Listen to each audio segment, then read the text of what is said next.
Halo Sobat Biota, selamat datang di Zona Sekolah. Materi pertama, bab Animalia.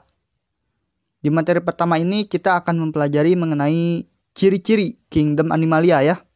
Dan juga pembagian dari film Animalia berdasarkan perbedaan-perbedaannya. Nah, Animalia atau yang kita kenal sebagai hewan adalah salah satu kelompok makhluk hidup yang memiliki banyak sekali jenis. Hewan seringkali hidup berdampingan dengan manusia. Beberapa di antaranya membantu manusia dalam bekerja, diternakan untuk dimanfaatkan dagingnya, telur, ataupun susunya. Bahkan beberapa di antaranya ada yang hidup di rumah sebagai hewan peliharaan. Nah, adapun ciri-ciri makhluk hidup yang kita bisa sebut sebagai Kingdom Animalia. Nah, ciri yang pertama adalah mereka memiliki sifat multiseluler, yaitu selnya lebih dari satu atau banyak sel. Berbeda dengan kingdom bakteri yang memiliki satu sel saja. Terus yang kedua adalah bersifat eukariotik. Selnya sudah memiliki membran inti sel. Ini juga pembeda antara kingdom Animalia dan juga kingdom bakteri. Selanjutnya, pada selnya itu tidak memiliki dinding sel serta klorofas, sehingga mereka tidak bisa membuat makanannya sendiri. Berbeda dengan plantae atau tumbuhan, mereka memiliki sel yang memiliki dinding dan juga berklorofas, sehingga para tumbuhan atau plantae itu bisa membuat makanannya sendiri, atau disebut dengan autotrof. Sedangkan untuk Animalia atau hewan, mereka bersifat heterotrof, yang artinya mereka mendapatkan makanannya atau nutrisinya dari organisme lain. Dan yang terakhir, ciri dari Kingdom Animalia secara umum adalah hidup motil. Namun ada juga yang hidup sesil. Motil artinya mereka bisa bergerak bebas, sedangkan sesil hanya menempel pada substratnya saja, tidak bisa bergerak bebas. Contohnya seperti hewan porifera ini. Nah, jadi itu ya ciri-ciri umum dari Kingdom Animalia. Nah, sedangkan dalam ilmu taksonomi, Kingdom Animalia ini dibagi menjadi banyak filum, yang dimana pembagian film ini didasarkan atas perbedaan ciri, yaitu seperti jaringan, simetri tubuh, rongga tubuh, saluran pencernaan, segmentasi tubuh, dan sistem peredaran darahnya. Sementara itu untuk filmnya meliputi film chordata, echinodermata, arthropoda, annelida, molluska, nematoda, platyhelminthes, kinetophora, cnidaria, dan porifera. Nah, kita bahas satu persatu dari perbedaannya ya. Kita mulai dari jaringan. Di dalam pembeda suatu jaringan, Kingdom Animalia dibagi menjadi dua cabang, yaitu Eumetazoa dan juga Parazoa. Eumetazoa sendiri adalah hewan yang telah memiliki jaringan sejati dan terspesialisasikan. Nah, film yang masuk ke dalam cabang ini adalah semua film kecuali porifera. Karena porifera termasuk organisme hewan pada kelompok Parazoa. Parazoa sendiri adalah hewan yang belum teridentifikasi bentuk jaringan sejatinya.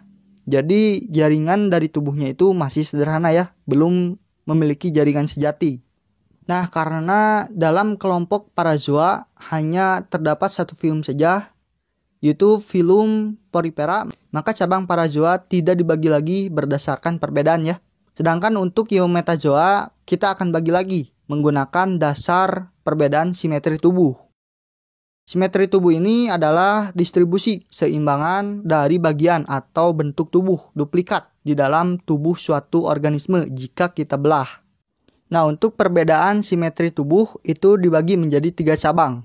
Yang pertama, simetri bilateral. Simetri ini adalah simetri yang hanya memiliki satu sumbu simetri. Jadi hewan yang bagian tubuhnya tersusun sebelahan dengan bagian lainnya. Jika diambil garis memotong dari depan ke belakang, maka akan terlihat bagian tubuh yang sama antara kiri dan juga kanannya. Nah, ini disebut dengan simetri bilateral. Ada juga simetri radial. Adalah simetri yang memiliki banyak sumbu simetrinya. Sedangkan ada juga simetri biradial. Nah, simetri biradial ini adalah bentuk simetri yang mirip radial dengan simetri berjumlah 2. Terus untuk pembagian filmnya yang masuk ke dalam cabang bilateral adalah semua film kecuali Ctenophora yang masuk cabang bilateral, dan Cnidaria yang masuk ke dalam cabang radial. Nah, kalau untuk Porifera itu gimana? Porifera sendiri itu tidak memiliki sumbu simetri ya, karena tubuhnya yang tidak beraturan. Nah, untuk cabang biradial ini kita akan bagi lagi berdasarkan rongga tubuh. Yaitu ada 3 cabang. Yang pertama, Coelomata. Adalah kelompok hewan yang memiliki rongga di dalam tubuhnya. Terus ada juga Acelomata, yang artinya kelompok hewan ini tidak memiliki rongga di dalam tubuhnya. Dan yang terakhir, Pseudocoelomata.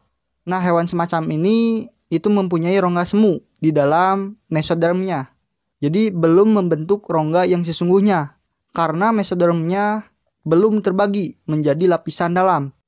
Nah, sedangkan untuk pembagian cabangnya, Coelomata itu terdiri dari Chordata, Echinodermata, Arthropoda, Annelida, dan juga Phylum Mollusca. Sedangkan untuk Nematoda itu masuk ke dalam kelompok Pseudocoelomata dan Platyhelminthes masuk ke dalam kelompok Acelomata.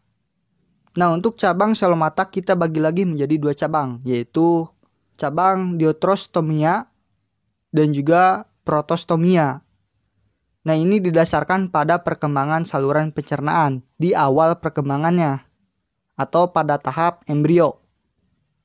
Jadi pada awal perkembangan makhluk hidup, di dalam embrio terdapat bagian yang bernama blastophore. Blastophore ini akan berkembang menjadi mulut atau anus. Nah, jika berkembang lebih dulu menjadi mulut, maka ini disebut dengan protostomia. Protostomia ini meliputi Phylum Chordata dan juga Echinodermata. Sedangkan Diotrostomia itu adalah yang blastophore-nya itu berkembang menjadi sebuah anus terlebih dahulu. Nah, ini meliputi Phylum Mollusca, Annelida, dan juga Arthropoda. Nah, sekarang masing-masing dari cabang Diotrostomia dan juga Protostomia itu kita bagi lagi berdasarkan ada tidaknya segmen tubuh dalam tubuhnya.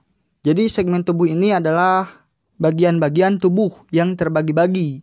Nah, di dalam cabang Diotrostomia, filum yang memiliki segmen pada tubuhnya adalah kelompok Chordata. Sedangkan Echinodermata itu tidak memiliki segmen pada tubuhnya. Selanjutnya pada kelompok Protostomia, untuk Phylum Arthropoda itu dan juga Phylum Annelida itu termasuk pada kelompok hewan yang memiliki segmen di dalam tubuhnya. Sedangkan Mollusca tidak memiliki segmen pada tubuhnya. Nah, di sini kita masih punya 2 phylum lagi yang masih satu cabang ya, yaitu Arthropoda dan juga Annelida. Kita bagi lagi 2 phylum ini berdasarkan sistem peredaran darahnya. Tapi sebelum itu, for your information sob, channel ini memiliki bab konten di antaranya zona sekolah, zona binatang, zona akuatik, zona tumbuhan, zona biobisnis, zona peliharaan, zona biotraveling. Channel ini dalam tahap pengembangan, maka akan sangat berharga bagi kami jika sobat biota semua membantu channel ini untuk berkembang, minimal dengan cara mensubscribe channel ini. Jadi, please for subscribe now. Nah, untuk Phylum Arthropoda, mereka memiliki sistem peredaran darah terbuka. Artinya, peredaran darahnya tidak selalu terbungkus oleh pembuluh darah pada setiap jaringannya. Sedangkan untuk Phylum Annelida termasuk hewan yang memiliki sistem peredaran darah tertutup. Artinya, darahnya ditutupi oleh pembuluh darah. Nah, jadi begitu ya pembagian dari Phylum Kingdom Animalia. Untuk penjelasan dan ciri-ciri dari masing-masing phylum ini, kita akan bahas atau pelajari di materi selanjutnya ya.